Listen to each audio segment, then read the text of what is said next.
It's time for DJ Rocky's Secret Files.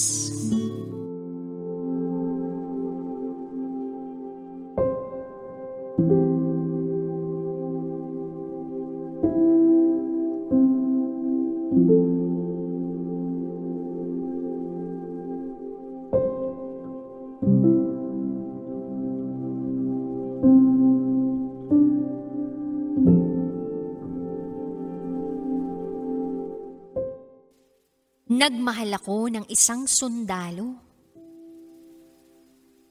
Kaya lang, noong nadestino siya, nagkaroon siya ng iba.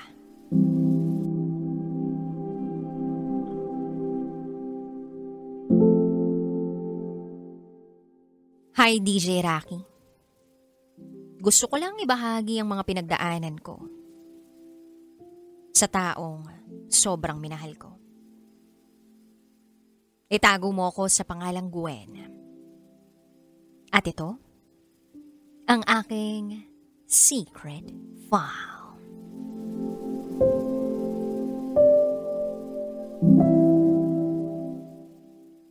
Nakilala ko siya on my 16th birthday. That was 2015. Alalang-alala ko pa, noong una ko siya makita. Ang impression ko sa kanya suplado. Walang kaemo-emosyon. Matangkad na lalaki. Moreno, payat. Nakasuot ng shades. At tahimik.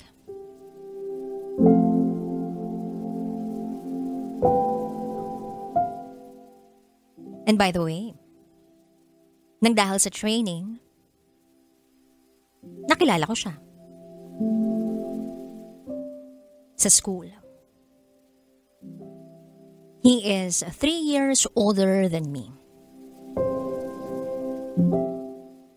At habang tumatagal, napapansin ko na sumasabay na siya sa akin. Kasama yung dalawa pa niyang kaibigan. Pinagtitripan siya ng mga kaibigan niya na mukhang ganado raw na mag-training. Hanggang sa lumipas sa mga oras, mas napapalapit na kami sa isa't isa. Then after 1 month, pumunta ako sa kanila. I can still remember seeing his family for the very first time. Magkaiba kami ng buhay. I live in a very comfortable household. Masasabi mong may kaya yung pamilya namin. At sila? Hirap sa buhay. Pero never naging hadlang yun para magkaroon kami ng maayos na samahan. So naging textmates na kami, napakilala na sa bawat pamilya, up until sinagot ko na siya. Yes, DJ Rocky.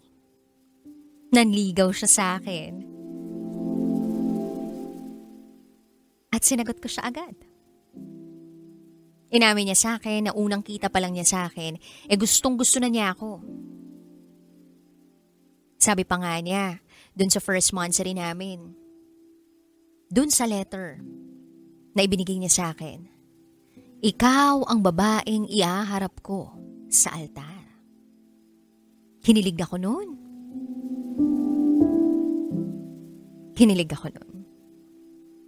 Okay naman yung samahan namin eh.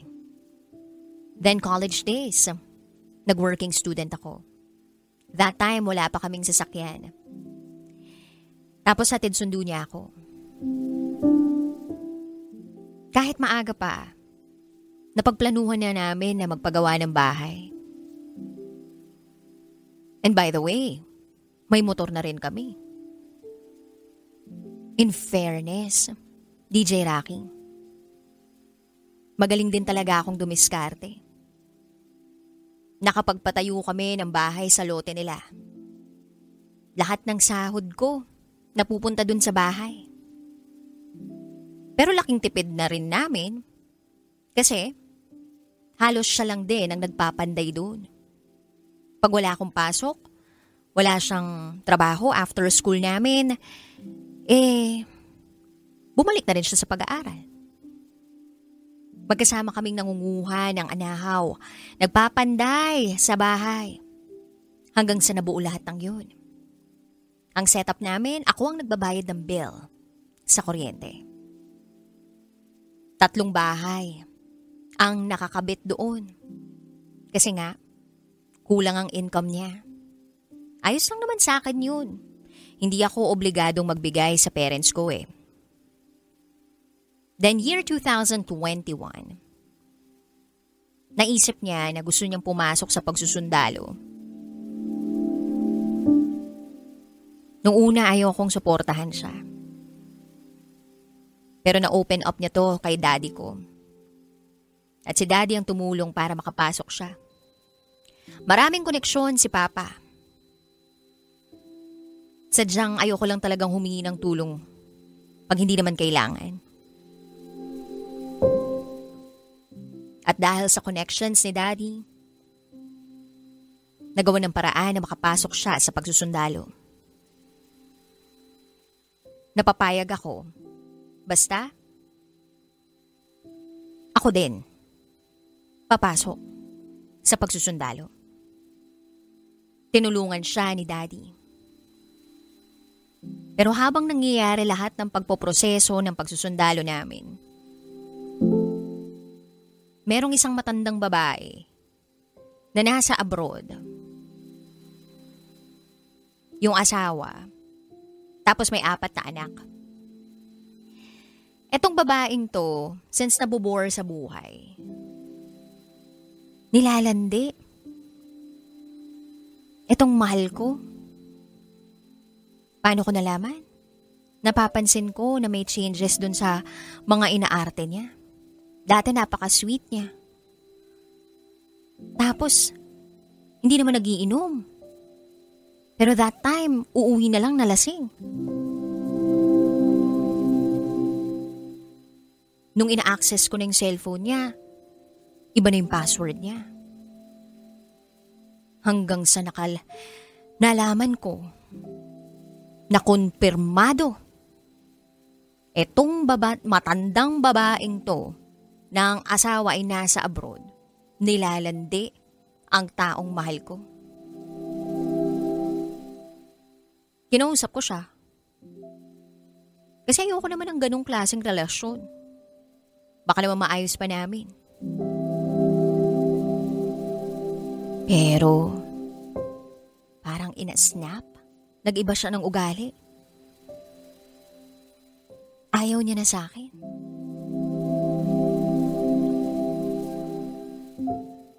Ang matindi, since yung matandang babaeng yun ay nagtatrabaho sa barangay, pinuntahan siya ng taong mahal ko. Tapos, sa sobrang asar ko, pumunta ako doon. Pumunta ako sa barangay hall. Yun pala, nandun din siya. Alam mo, DJ Rocky, kung anong naabutan ko ron? Yung babae patakbo sa banyo. Para akong tanga ron. Tapos, nakita ko yung taong mahal ko dun. Nagkaharapan kami. Sabi ko sa kanya, ako ang piliin niya, na wag niya akong iwan. Pero ewan ko rin sa sarili ko, edukada naman ako. Maayos naman yung buhay namin. Pero hindi ko alam kung bakit ko na-tolerate yun.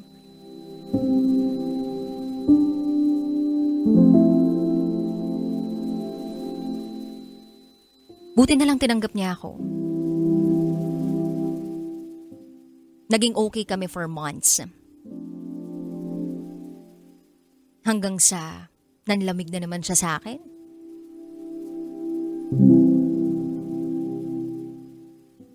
Ni ha, ni ho, wala.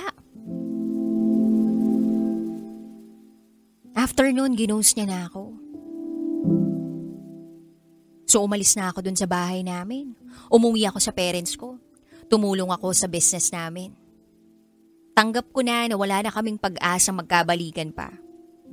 Wala naman kaming pinag-usapan pa eh. Bigla na lang siyang nawalan ng pakialam sa akin, ng communication sa akin. Reach out ako ng reach out. Wala na siyang sinasabi sa akin. Nasa loob na siya ng kampo for training. Ako, hindi ko na ipinagpatuloy ang pagsusundalo.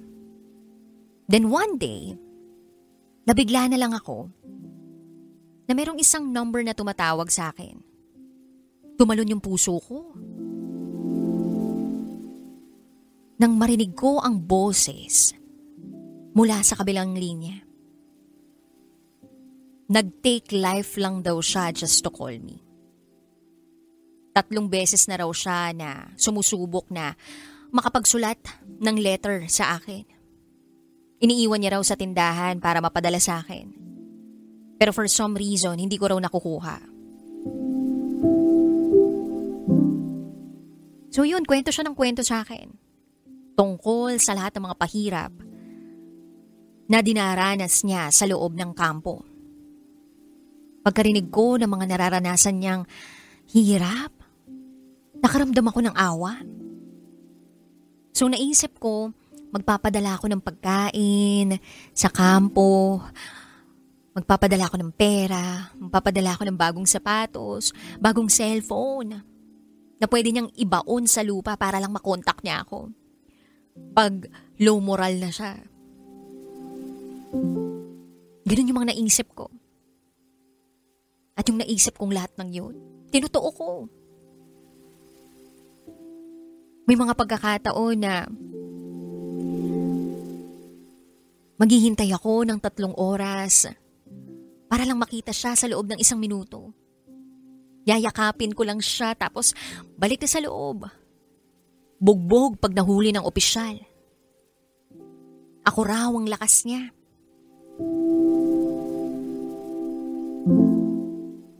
Sabi ko din sa kanya na kung ano man ang kailangan ng pamilya niya, ako na munang sasagot. Habang nasa training siya. Buti na lang nga maayos ang kita namin. Nagsa-sideline din kasi ako. At promise ko sa kanya na hindi ko pababayaan ang pamilya niya. Pero ito, DJ Rocky, ito yung nakakagulat. Siguro, nakita niya lahat ng sakripisyo ko sa kanya.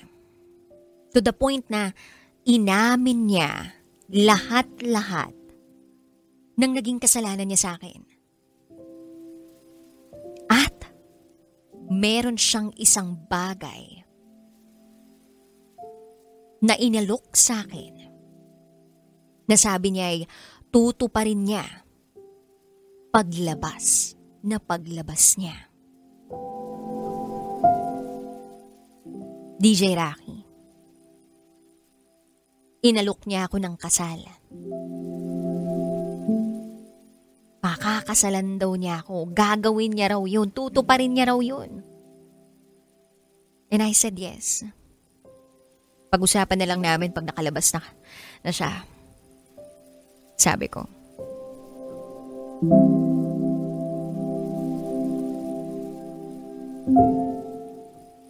Kaya lang, habang lumilipas ang panahon, may napapansin na naman akong kakaiba sa kanya.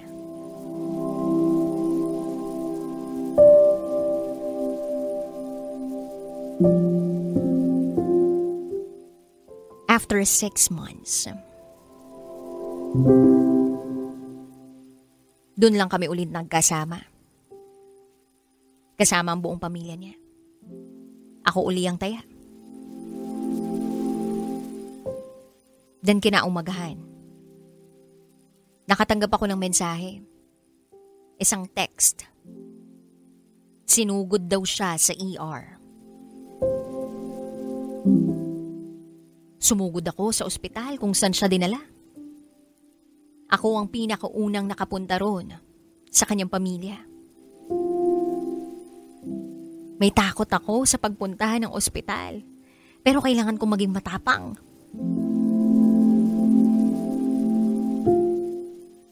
Yung ospital na yun din yung kumuha ng 2 buhay ng mga kapatid ko.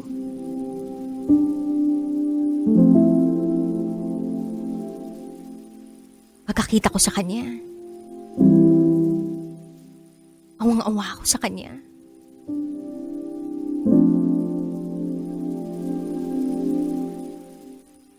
Ang putla-putla niya. May nakakabit na oxygen sa kanya. Ang daming mga nakatusok. 2 silang na-admit. May tubig yung lungs niya. Kailangan daw maoperahan agad. Dahil may tama sa lower part. Walang bakanteng room. 12 midnight nasa hallway kami. Inalisan siya ng tubig.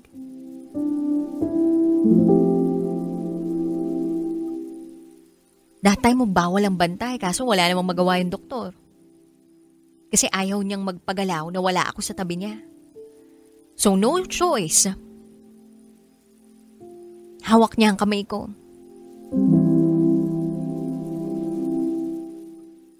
30 minutes ang itinagal. Bago siya naging stable. At ang masakit dito, yung kasama niya na isinugod sa ospital, namatay. Maswerte siya dahil nabuhay siya. 5 minuto lang yung pagitan.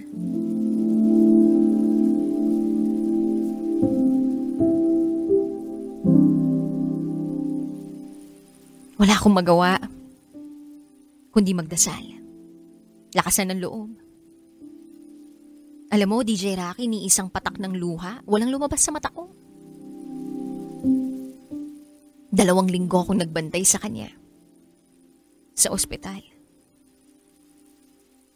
Ako ang lumalabas, mabilhan lang siya ng pagkain. Ayaw niya ng pagkain ginagaling sa rasyon. Para akong siraulong pabalik-balik. Andun lang ako sa tabi niya. Hindi ako mapalitan ng pamilya niya.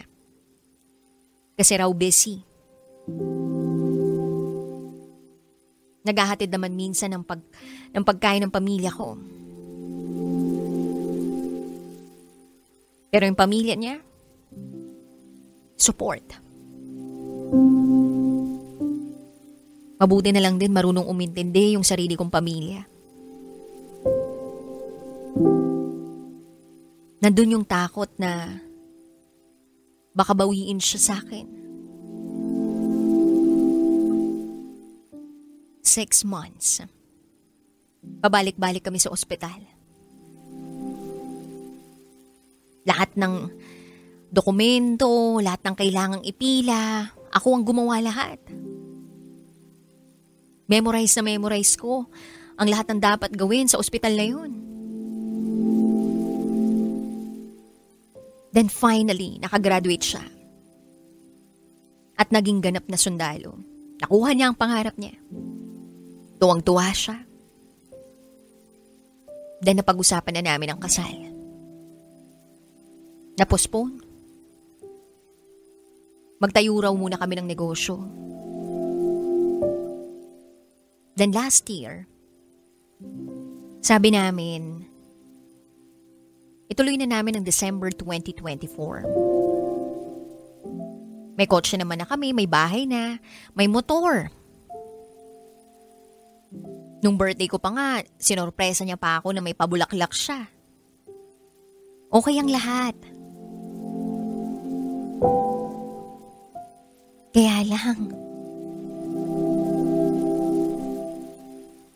Kaya lang bigla na lang siyang naging cold. June 2024. Okay naman kami bago yun eh. Nag-birthday pa nga ako eh. Tapos biglang magiging cold siya. Once a week na lang siya umuwi sa akin. Nadistino siya sa Mindanao. August 8, umuwi siya sa akin. Pagka-uwi niya, niyakap niya ako. And then sabi niya, I'm so sorry. Masyado ka kasing wife material. Hindi kita deserve. I'm sorry. Wow. Ano yun? Tapos umalis na siya. Wala na akong paliwanag na narinig mula sa kanya. Tinetext ko siya, di siya nagre-reply sa akin. Wala na yung kasal. Kahit nakapag-asikaso na kami ng ibang mga dapat asikasuhin, nakapili na kami ng reception, ng simbahan, nakausap na namin yung mga gusto naming maging ninong at ninang. Wala na? Hindi ako makapaniwala. Hindi ko alam kung anong sasabihin ko sa magulang ko. September 12, nagkita kami. Ibabalik niya dapat yung kotse sa amin. Pero ang nangyari, nagpunta kami sa isang rest house at may naganap pa sa amin. Closure? Goodbye sex? I don't know. Then October 4, nasa highway ako noon.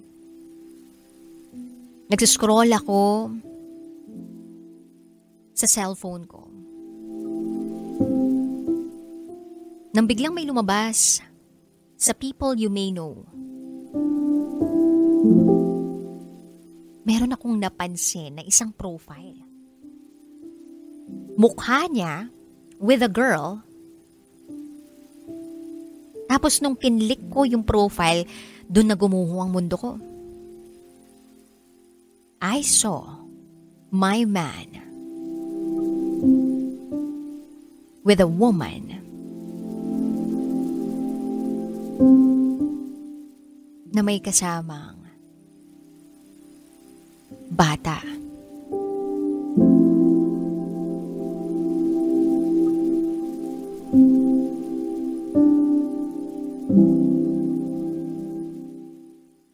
Kung tama ako ng panghuhusga, yung pinatulan niya ay isang single mom.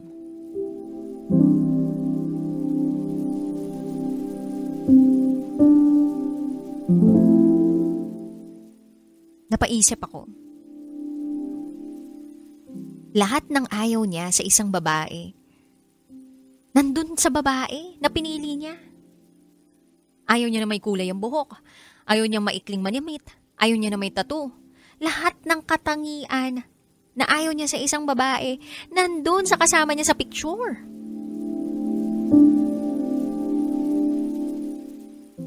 The New Year came. May kaibigan ako na nagbalita sa akin na nag-propose na siya sa babaeng yun. Para akong binuhusan ng malamig na tubig. Naisip ko lahat ng mga sakripisyo ko para sa kanya. May kotse kami, may motor kami, may bahay na kami. Malapit na kaming ikasal. Tapos bigla niya lang itinapon yun ng ganun-ganun lang. Nalaman ko na 1 taon na pala sila nung August 8 na pinuntahan niya ako sa bahay. Anniversary nila yun. Magka-live-in na pala sila. Sa upahan sa labas ng kampo na ako pa mismong nagbabayad. 3,000 to 5,000 pesos ang ipinapadala ko sa kanya kada linggo. Alam pa nung babae na existing ako pero pinili niya pa rin na magpatuloy at sirain kami. Nakakagalit. Ang sakit-sakit. And up until now, wala kaming maayos na pag-uusap.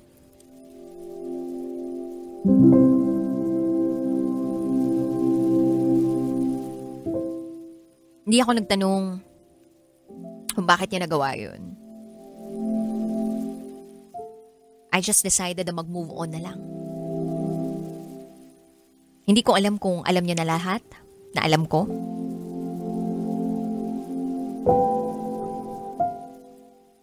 Naiisip ko lang, mas trip niya ba yung ganong klaseng babae? Yung babaeng para sa lahat? Kumpara sa isang babae na gagawin lahat para sa kanya?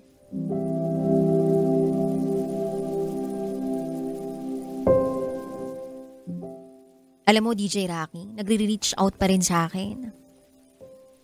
Yung mga kapamilya niya, close pa rin ako sa kanila. Alam kong miss na nila ako. March 17, pumunta ako sa bahay nila. Wala siya dun, mama lang, at mga kapatid niya yun nandun. Asikasong-asikaso nila ako dun. Nangumusta lang ako sa kanila. Tapos nalaman ko, dun sa mama niya, na wala raw siyang pinapadala sa kanila. Ang gulo-gulo raw ng buhay nila. Kasama ng babae. Tinanong nila ako kung maayos pa daw ba namin. O mapagbibigyan ko pa. Napaisip ako. Worth it ba ang lahat ng naidulot niya? Sa buhay ko? Naidulot na damage sa pagkatao ko? Parang hindi, no? Siguro sa ngayon masasabi kong ayos na ako. Umalis na ako sa bahay namin. May sarili akong apartment. And I'm currently working sa isang BPO. Hindi ko rin makayanan na magstay sa bahay. Ang daming memories doon. Hindi ko rin naman masabing maayos na ang kalagayan ko. Dahil hanggang ngayon gulong-gulo pa rin ang utak ko. Pero laban lang.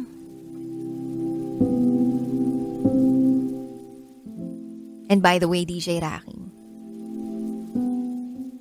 kung tatanungin niyo ako kung kumusta na ang love life ko, okay naman.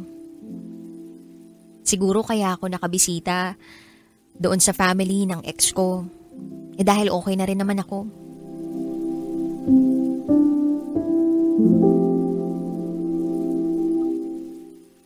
May jowa na ako. Mas bata sa akin. We're taking things slow. Ang laki rin ng tulong niya sa akin to heal. Bumabangon ako araw-araw. Na-excited.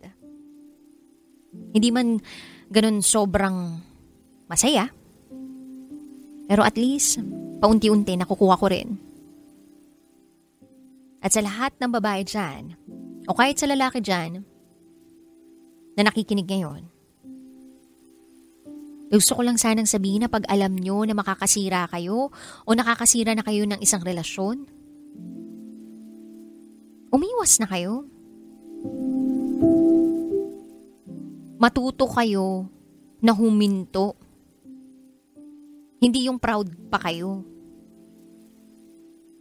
At sa mga taong merong purong intensyon at mabuting puso, huwag niyo sanang hayaan na sirain ng mundo ang paniniwala ninyo sa happily ever after. Always remember that healing takes time. Gawin mo lang lahat ng bagay na kailangan mo. Maitayo mo lang uli ang sarili mo. Masakit sa umpisa. Akala ko rin nga, nung una, hindi ko kakayanin. Dahil para akong sinasaksak ng paulit-ulit. Pero ngayon, okay naman na ako. Hindi naman pala dapat nagkakandara pa o nagiging desperada sa isang tao. Be delightful. Everything happens for a reason. You are worth it. Hanggang dito na lang po, DJ Rocky. Muli, ako si Gwen. At ito, ang aking Secret 5.